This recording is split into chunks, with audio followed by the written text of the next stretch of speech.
Et maintenant, les amis, nous allons démontrer la dérivée d'une racine carrée. La dérivée d'une racine carrée, comment est-ce que je fais? Je dérive ce qui est à l'intérieur de ma racine carrée sur 2 fois la racine carrée de base. Qu'est-ce que ça veut dire?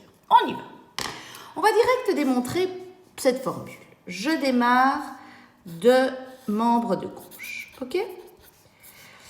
La dérivée d'une racine carrée. Je vais transformer ma racine carrée en exposant un demi. Je viens de vous dire, je vous l'ai écrit tout plus haut, que x exposant un demi, c'est la même chose que racine carrée de x. Donc je remplace ici ma racine carrée par un exposant. Pourquoi je fais ça? Comme ça, je peux utiliser une formule que je connais déjà, la formule de l'exposant. C'est quoi la formule de l'exposant? Je mets le 1 demi devant, fois f exposant 1 demi moins 1, j'enlève un exposant 1 demi moins 1, ça fait moins 1 demi, fois la dérivée de la fonction. Très bien. Je vous ai dit que quand j'ai un exposant négatif au numérateur, je peux le mettre au dénominateur en exposant positif. Donc ça fait 1 demi fois f' de x sur f exposant 1 demi de x. Jusque-là, j'espère que tout le monde est d'accord avec moi. Qu'est-ce qui me reste au numérateur finalement? Il me reste f' de x sur, qu'est-ce qui me reste au dénominateur? 2 fois f exposant 1 demi de x. Je vous ai dit que exposant 1 demi, c'est comme racine carrée. Donc, c'est racine carrée de f de x. Et voilà, CQFD, c'est bien ce que je vous ai démontré ici.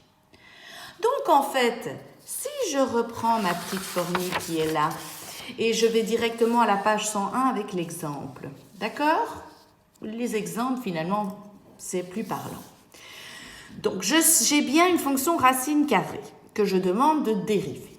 Alors, quelle est la dérivée?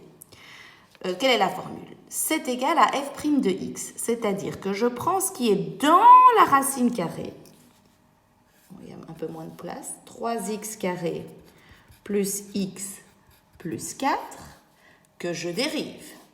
C'est ça qu'on me dit. Sur 2 fois la racine carrée de f de x. Donc, je réécris tel quel l'intérieur de ma racine carrée sans rien dériver. Donc, quand j'ai la dérivée d'une racine carrée, elle va se retrouver au dénominateur avec un 2 devant. Et au numérateur, je vais dériver ce qui est à l'intérieur. Alors, allons-y, dérivons ce qui est à l'intérieur. La dérivée d'une somme est la somme des dérivées. Donc, je vais d'abord dériver 3x carré, puis je vais dériver x, puis je vais dériver 4. Le tout sur 2 racine carrée de 3x carré plus x plus 4. Alors, la dérivée de 3x carré, c'est la dérivée d'une puissance. D'abord, on va sortir le 3, parce que c'est 3, c'est une constante fois une fonction. On va sortir le 3. Ouais, bon. Vous savez quoi? Je vais dériver le 3x carré ici au-dessus. Alors, je répète, la dérivée de 3x carré, moi je vous le dis, je sais tout de suite que c'est 6x. Mais bon, si vous ne savez pas pourquoi, c'est simple. Ces formules-là, on applique d'abord cette formule ici en page 99, une constante fois une fonction dérivée, je peux sortir la constante.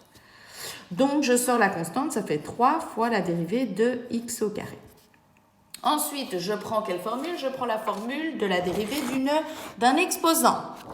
J'ai la dérivée d'un exposant, donc je mets l'exposant devant, 2 fois, enfin on va mettre comme ça, 2 fois x, exposant 2 moins 1, ça fait exposant 1, fois la dérivée de la fonction qui est en dessous de l'exposant. Donc ça fait 3 fois 2 fois x fois 1, ça fait 6x. Donc, en fait, la dérivée de 3x carré, je mets le 2 devant, je le multiplie au 3, ça fait 6 fois x moins 1 fois 1, voilà, ça fait 6x. Donc, vous allez voir qu'à un moment donné, vous allez avoir le réflexe très vite de dire que la dérivée de 3x carré, c'est 6x. Du coup, allons-y, comme ça on aura plus de place. La dérivée de 3x carré, je viens de vous montrer que c'est 6x. La dérivée de x, c'est 1. La dérivée de 4, c'est 0. Sur 2 racine carrée de 3x carré plus x plus 4. Et voilà la dérivée de ma racine carrée. Vous allez me dire, mais madame, la dérivée, c'est encore plus complexe que la fonction de départ. Ah ben oui, parfois, c'est le cas. Mais souvent, quand vous allez dériver une racine carrée, ben la racine carrée va se retrouver au dénominateur. Voilà la deuxième formule.